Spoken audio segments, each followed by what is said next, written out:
Бүгін бізде қар жауды. Азан мен далаға тез шығып ойнайын десек, қар еріп кете береді. Кейін аққала жасадық, сырғанақ жасап, ойнадық амалдап. Кейін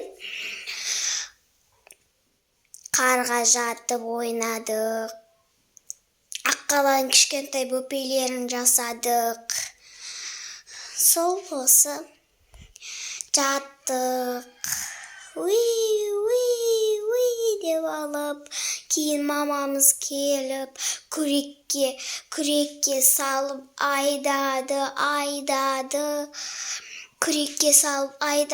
айдадым.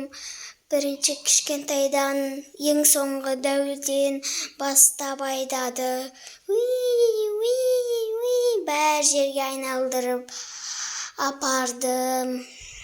Орташасында, кішкентайында міне осы қар.